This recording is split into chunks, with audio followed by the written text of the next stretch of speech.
Dear brothers and sisters in the Lord, ప్రభునందు ప్రియమైన సహోదరి సహోదరులారా, today's verse for our meditation is taken from the book of Isaiah 43 verse 2.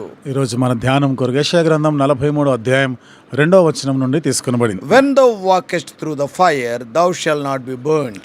నీవు అగ్ని మధ్యన నడుచున్నప్పుడు కాలిపోవు.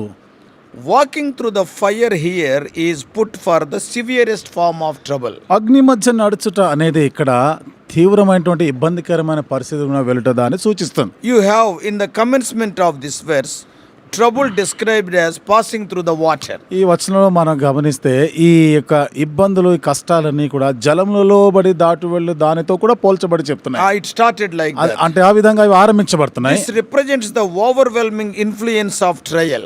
ఇది మన అధిగమించినటువంటి ఆ కష్టాలతో కూడా దాని యొక్క ప్రభావం దీని మీద ఉన్నట్టు చూస్తున్నాం. And we can say that the soul is sometimes so covered that it becomes like a man sinking in the waves. చూడండి, మన ప్రాణం ఎట్లా ఉంటుందంటే ఒక మనిషి మునిగిపోతున్నట్లుగా ఉంటుంది. ఆ నీళ్ళలో, జలములలో మునిగిపోతా ఉంటాడు. When thou goest through the rivers, నీవు జలములలో బడి అంటే నదులలో బడి నువ్వు దాటినప్పుడు, those huge torrents which with terrific force are often sufficient to carry a man away. చూడండి, ఆ భయంకరంగా పైకి లేస్తున్నటువంటి ఈ అలలు సులువుగా ఒక మనిషిని కొట్టుకొని పోగలవు. This expresses the force of trouble, the power with which it sometimes lifts a man from the foothold of his stability. ఇది కష్టం యొక్క ఉధృతను గురించి మాట్లాడుతూ ఈ అలలు మన స్థిరత్వం నుండి, ఆ స్థానమును, మన ఆ పరిస్థితి నుండి మనల్ని చలించవేసేదిగా ఉంటున్నారు. And he carries him away. అవి ఆ మనిషిని కొట్టుకొని పోయేగా ఉంటున్నాయి. So when thou passest through the rivers, they shall not overflow thee. కాబట్టి నువ్వు నదులలో బడి వెళ్ళినప్పుడు అవి నీ మీద పారవు. But going through the fire expresses another upsetting power of trouble as the actual consuming and destructing power of trouble and temptation. అయితే అగ్ని మధ్య నడచడం అనేది మరింత ఇబ్బందికరమైనటువంటిది. అది నిన్ను దాని యొక్క ప్రభావం ఇంకా ఎక్కువైన విధానంలో ఉన్నట్టుగా, కష్టాలు ఇంకా ఎక్కువగా ఉన్నట్టు చూస్తున్నాం. This figuratively speaks of the temptations and afflictions through which the church and the people of God they have been called to pass. ఇవి సంఘము, దేవుని యొక్క ప్రజలైనటువంటి వారు శ్రమల గుండా వెళ్ళే దాని కొరకు పిలువబడిన దానితో సూచించబడతా ఉంది. We are going to see three important things. ఇక్కడ 3 ప్రాముఖ్యమైన సంగతులను మనం చూద్దాం. One is ఒకటి, this terrible pathway. చూడండి, భయంకరమైన భయానకమైనటువంటి మార్గం. The saintly host of God's elect has never had an easy road along which to journey. దేవుని చేత ఎన్నుకోబడినటువంటి భక్తులు, పరిశుద్ధులైన వారు ఎప్పుడు కూడా వారి మార్గం అంత సునాయాసం, సుగమంగా ఉండదు. I see the fields on fire. నేను మరి అగ్నితో ఉంచబడినటువంటి ఆ ప్రదేశాలను చూస్తా ఉన్నాను. And the very heavens are like a furnace. ఇక వారు చూస్తున్నావు అవి మరి ఆకాశము కూడా it is like a furnace, అగ్నిగుండం. అది అగ్నిగుండములాగా ఉన్నట్టుగా And the చూస్తాం. clouds seem rather to be made of fire than water. మరి మేఘాల మాటకు వస్తే అవి నీళ్లు కాకుండా అగ్నిలాగా కనబడతా ఉన్నాయి. And in the pathway to heaven, beneath that blazing sky of the whole church of God must make its perpetual continual journey. పరలోకానికి వెళ్ళేటువంటి ఈ మార్గంలో, ఈ ఆకాశము క్రింద ఎడతెగక ఇలాంటి కష్టాలు, ఈ పరిస్థితులు ఉంటున్నాయి. And it started at the first in fire.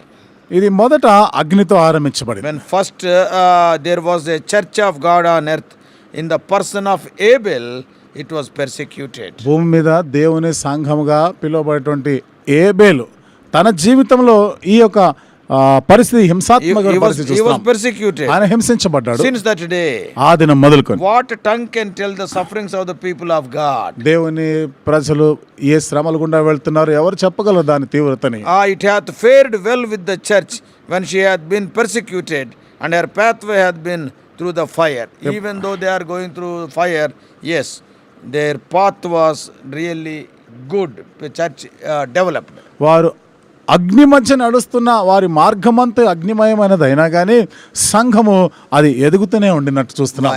ఎందుకు? Her feet are shod with iron and brass. ఎందుకనగా తన కాళ్ళు, తన పాదములోకి తన పాదరక్షకులు ఇనుపవి, ఇత్తడివినే ఉన్నాయి. So the pathway will be terrible for a Christian. కాబట్టి ఒక క్రైస్తవుడికి మార్గం అనేది ఎంతో భయానకంగానే ఉంటుంది. Secondly, రెండవది, there will be an awful danger also. చూడండి, ఇక్కడ ఎంతో భయంకరమైన అపాయం, ప్రమాదం కూడా ఉంటుంది. The promise of the test is based on a prophecy that follows it. కాబట్టి ఇక్కడ ఈ పరీక్ష గురించినటువంటి వాగ్దానం ఏమిటిదంటే ఆ తర్వాత promise of this text in this ఈ text, ఈ సందర్భంలో ఈ భాగంలో ఉన్నటువంటి వాగ్దానం ఏమిటిదంటే and a prophecy is there దానికి following it. ఆ తర్వాత దానికి ఒక ప్రవచనం కూడా ఉంది. The chapter tells us how God taught his people by terrible things in the past, ఈ అధ్యాయంలో దేవుడు తన ప్రజల గతంలో తన ప్రజలకు ఏ విధంగా ఆయన నేర్పించాడో, through terrible ఈ things, భయంకరమైన పరిస్థితులు గుండా వారికి ఎన్ని పాఠాలు and నేర్పించాడో, how he hath terrible lessons to teach them in future. ఏ విధంగా రాబోయే దినాల్లో భవిష్యత్తుగా ఆయన భయంకరమైన పాఠాలు నేర్పించనే The ఉన్నాడు. church has had very painful experience that persecution is a fire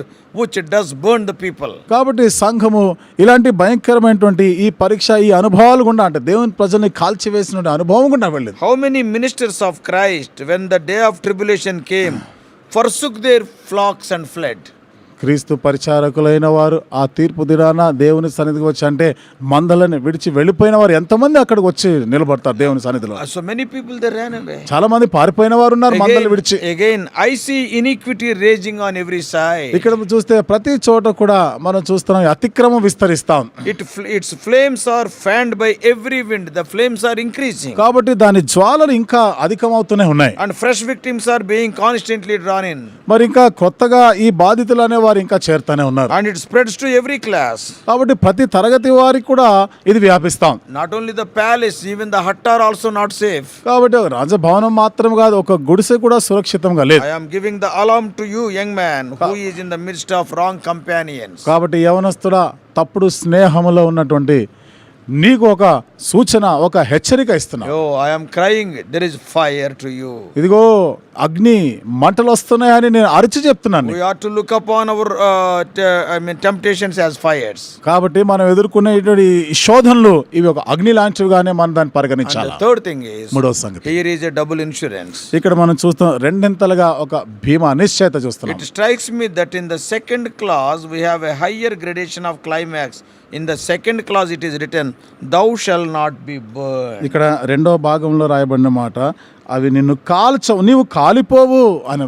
Not even scorched to give thee the most superficial injury, for the flame shall not kindle upon thee. There won't be even superficial injury also. కాబట్టి ఆ జ్వాలలు వచ్చినప్పుడు ఏదో పైకి మూఢత్వంతో కూడా గాయాలు సైతం కూడా ఉండవు నీకు అక్కడ. Just as when the three holy children came out of the fiery furnace, it is said about Shadrach, Meshach, Abednego. ఏ విధంగా అయితే ముగ్గురు పరిశుద్ధులైన యవనస్తులైన వారు అగ్నిగుండంలో నుండి బయటికి వచ్చారో, షద్రక్, మేషక్, అబేద్నెగోలు వారు ఉన్న పరిస్థితి లాగానే. And see what is said about them. వాళ్ళ గురించి ఏమని రాయబడింది? Upon their bodies the fire had no power. చూడండి, వారి దేహముల పైన అగ్నికి సైతం అధికారం లేదు. Nor was a hair of their head singed. వారి తల వెంట్రుకలు ఒకటైనను కాలిపోలేదు. And neither were their coats changed. వారి యొక్క వస్త్రాలకు వాసన కూడా రాలేదు. Nor had the smell of fire passed on them. చూడండి, వారి మీద అగ్ని వాసన సైతం రాలేదంట. So the text seems to me to teach that Christian church, under all its trials, has not been consumed, it will be there. కాబట్టి క్రైస్తవ సంఘం ఇక్కడ మనకు బోధపడేది ఏమిటిది? ఎన్ని పరిస్థితులు, కష్ట పరిస్థితులు వచ్చినా సంఘము కాలిపోదు. But more than that, దానికి మించి it has not lost anything by its trials. వాటి యొక్క పరీక్ష పరిశోధన ద్వారా ఇది నష్టపోయింది కూడా ఏమీ లేదు. Upon the entire church at the last, there shall not be even the smell of fire. చివరికి సంఘం అంతటి పైన కనీసము అగ్ని వాసన సైతం రాదంట. And some more lessons we can learn. మరికొన్ని పాఠాలు కూడా మనం నేర్చుకోవచ్చు For our benefit. మన మేలు కొరకు From this verse. ఈ వచనం నుండి Number 1, మొదటిది, God does not remove our troubles. చూడండి, దేవుడు మన కష్టాలను తొలగించడు. If the providences bring round to us a passing through the waters, suppose if God purposes that we have to pass through the waters and walk through the fires. ఒకవేళ దేవుడు మనము ఈ జలములలో పడి దాటి వెళ్ళడానికి అనుమతించి అగ్ని మధ్య మనము నడిచి వెళ్ళాలని అనుమతిస్తే, Special grace will not prevent us from them. We will be enjoying, God will not grant any special grace. We have to go through them. చూడండి, ఇక్కడ వీటిని తప్పించుకొనులాగిన దేవుడు ఒక ప్రత్యేకమైనటువంటి కృపనంటూ ఆయన మనకు చూపించాడు. అంటే ఈ పరిస్థితి గుండా వెళ్ళి తీరవలసిందే మనం. Through the waters and the fires we have to go.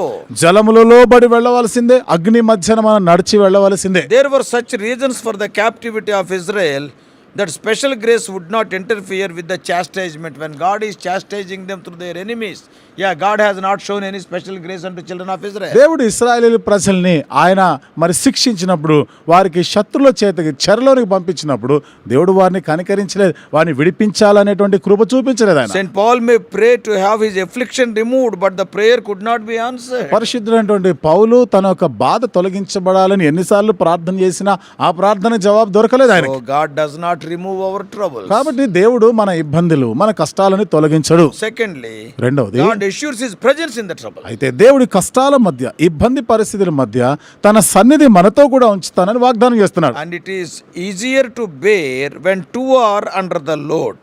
కాబట్టి ఎప్పుడైతే ఇద్దరు ఆ బరువు క్రింద ఉంటారో ఇద్దరు కలిసి మోయడం సులువుగా ఉంటది కదా. See, the one is Lord Jesus. వాళ్ళు ఒకరు యేసు ప్రభువు He ఉన్నారు. is having everlasting strength. ఆయనకి శాశ్వతమైన బలం ఉంది ఆయనకి. And God's presence in the fires may be illustrated by the fourth form which stood beside the Hebrew youths in the fiery furnace, the fourth person. అగ్ని మధ్యలో దేవుని సన్నిధి ఎట్లా కనబడిందంటే అక్కడ మనుష్య కుమారుని రూపమును పోలినదై అని ఈ ముగ్గురు యూదులైన యవనస్తులైన వారు ఆ అగ్నిగుండంలో పడవేయబడినప్పుడు వారితో మరొక వ్యక్తి మనుష్య కుమారుని రూపంలో వచ్చాడు, నలుగురుగా He కనబడ్డారు. will be bearing the fire. ఆయన ఈ అగ్ని వీటిని ఆయన భరించేవాడు. Number one, మొదటిది, God does not remove our troubles. దేవుడు మన కష్టాలు ఇబ్బందులు తొలగించడు. Number two, రెండవది, God assures his presence in the troubles. ఈ కష్ట పరిస్థితుల్లో ఇబ్బందికరమైన పరిస్థితుల్లో దేవుడు తన సన్నిధిని మనతో ఉంచుతాడని వాగ్దానం And చేస్తాడు. third thing is, మూడవ సంగతి, God keeps the trouble within careful limitations. God will keep the thermostat with him. కాబట్టి దేవుడు చూడండి ఆ కష్టాలు అధిగమించిపోకుండా తగు మోతాదులో ఆయన అదుపు చేస్తూ ఉంటాడు దాన్ని. His concern is about those who have to suffer, not about the trouble or the circumstances that make the trouble. His concern is on those people who are suffering. చూడండి ఆయన యొక్క పట్టింపు ఆయన గమనిక అంతా కూడా ఆ శ్రమలు కష్టాల గురించి కాదు, ఆ కష్టాల శ్రమల్లో ఉన్నటువంటి తన ప్రజలైన వారి గురించిన పట్టింపు It ఆయనకు may ఉంది. reach our circumstances, it may even reach our bodies, but God says no further. అది మన దాకా మన శరీరాల దాకా అది రావచ్చేమో, కానీ దేవుడు అంటాడు ఇంతవరకే నీకు ఆజ్ఞాపిస్తున్నాను అంటాడు ఆయన. Job was ruined. యోబు ఆయన ఎంత బాధ అనుభవించాడు ఆయన. Job was unwell, యోబు అస్వస్థతగా ఉన్నాడు. but God's head was round Job himself. అయితే దేవుని యొక్క కంచె యోబుకి చుట్టూ వేయబడి ఉంది. Nobody and nothing could touch him. ఏది కూడా ఆయనను ముట్టడానికి వీలు లేనట్టు. Waters nor fires can even reach us to injure or destroy the life in which God has quickened. జలములే కావచ్చు, అగ్నే కావచ్చు, దేవుడు అనుమతించిన దానికన్నా మించి దాటి మనకి హాని చేయడానికి అవి రాజాలు. What a great God we have. ఎంత గొప్ప దేవుడు మనకున్నాడు. So let us be sure of his presence with us even though we go through fires and flames. కాబట్టి మనము అగ్ని జ్వాలల మధ్య వెళ్తున్న దేవుని సన్నిధి మనతో ఉందా నిశ్చయపరచుకుందాం. So may God help you. దేవుడు మీకు సహాయం చేయనుగాక. Are you going through any fire today? ఈ రోజు నువ్వు ఏదైనా అగ్ని పరీక్ష గుండా Are you వెళ్తున్నావా? thinking that the waters are drowning you? జలములన్నీ కూడా నిన్ను ముంచి వేస్తున్నట్టుగా ఉన్నావా? అలాంటి పరిస్థితిలో ఉన్నావా? Remember these three truths. ఈ మూడు సత్యాలని జ్ఞాపకం చేసుకో. God will not remove those waters or fires, దేవుడు ఆ జలములు ఆ అగ్నిని తీసివేయడాన, but కానీ he assures his presence in those troubles. వాటి మధ్యలోనే ఆయన సన్నిధి నీతో కూడా ఉంచుతానని నిశ్చయపరుస్తున్నాడు. Not only that, అంతేకాకుండా he will keep the limitations to the fire. It will not touch you. ఆ అగ్ని కూడా హద్దులు పెడతాడు ఆయన. అంతవరకు అది దాటి రాదు, అది మించజాలకుండా, అంటే నిన్ను తాకకుండా అక్కడ ఆపుతాడు ఆయన. Man of God, Von Wearsby, talking about Shadrach, Meshach, Abednego, he said one word. దైవజనుడైన డాక్టర్ వారన్ వియర్స్పీ గారు షద్రక్ మెషక్ అబేద్నెగో గురించి ఆయన ఒక మాట చెప్పాడు. Sometime back I heard it, suddenly I remembered. కొంతకాలం క్రితం నేను విన్నది నాకు ఇప్పుడు గుర్తొచ్చింది. They were in the fire, but the fire was not in them. వాళ్ళు అగ్నిగుండములో ఉన్నారు, కానీ అగ్ని వాళ్ళలో లేదంట. What a great God. ఎంత గొప్ప దేవుడు ఆయన. Get strengthened by these examples. కాబట్టి ఈ ఉదాహరణలన్నిటి నుండి బలము పొందాలి. May God bless you. దేవుడు మీకు సహాయం చేయను, ఆశీర్వదించను. Shall we pray? ప్రార్థన చేసుకుందాం.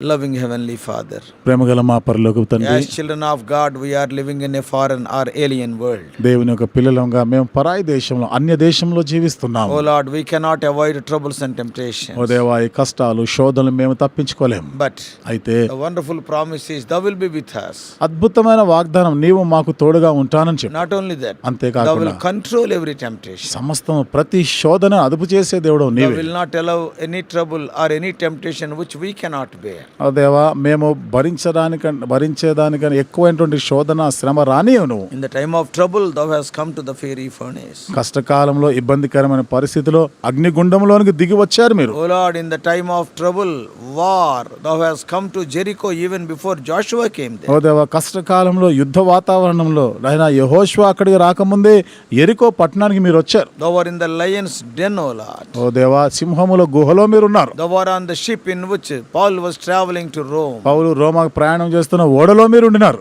Thou wilt never leave us nor forsake. దేవా, నువ్వు మమ్మల్ని ఎన్నడూ విడిచిపెట్టే దేవుడవు కాదు, ఎన్నడూ మమ్మల్ని ఎడబాసే దేవుడవు కాదు. Any one of our dear ones, if they are going through some kind of trouble or other, help them to understand these truths. మా ప్రియులైన వారు ఎవరైనా, ఈ మాటలు వింటున్న మా ప్రియులు ఎవరైనా ప్రభా ఏదైనా కష్ట పరిశోధన గుండా వెళ్తున్నట్లయితే ఈ సత్యాలని వాళ్ళు గ్రహించినట్లుగా సహాయం Be చేయండి. with us throughout this day. దేవా, ఈ దినమంతా కూడా మాతో కూడా ఉండండి. We do pray in the never failing name of our Lord and Savior Jesus Christ. మా ప్రభువును రక్షకుడైన యేసుక్రీస్తు వారి యొక్క ఎన్నటికి తప్పిపోని నామములో ప్రార్థించి వేడుకుంటున్నాం తండ్రి. Amen.